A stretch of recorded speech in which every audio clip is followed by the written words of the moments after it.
The wind howled through the small desolate town of Ravenwood, its icy breath creeping through the narrow streets and rustling the dead leaves that cluttered the ground. At the edge of town, an old, decrepit mansion loomed like a guardian of forgotten secrets, its windows darkened and lifeless. No one dared to go near the place, children whispering tales of ghosts and unseen horrors that dwelt within its walls. Yet, tonight, one curious soul would brave those haunted halls. Ethan, a lanky teenager with a hunger for mystery, stood at the gate of the mansion.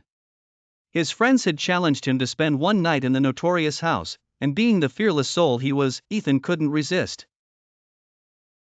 He pushed open the rusted gate, its creak echoing ominously in the still night.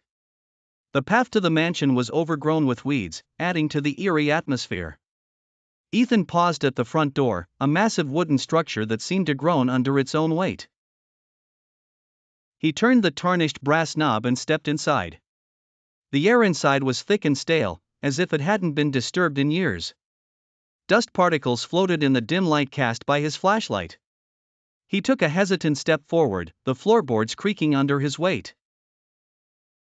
As he moved deeper into the mansion, a strange sensation began to settle in the pit of his stomach.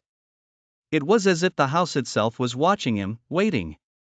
In the parlor, an ornate mirror hung on the wall, its surface cracked and tarnished. When Ethan walked past it, he thought he saw a flicker of movement in its reflection.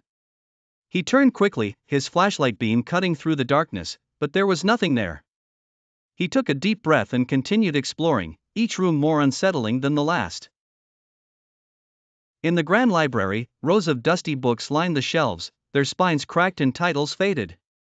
Ethan ran his fingers along the shelves when suddenly, a book fell to the ground with a soft thud. He picked it up, curiosity piqued. It was a leather-bound journal, its pages yellowed with age. As he flipped through the pages, he realized it belonged to the mansion's last owner, a reclusive man named Alistair Moore. The entries spoke of strange occurrences, ghostly apparitions, and a sense of impending doom. One entry in particular caught Ethan's attention. It described a hidden room behind the fireplace in the study. The words seemed to leap off the page, urging him to find it.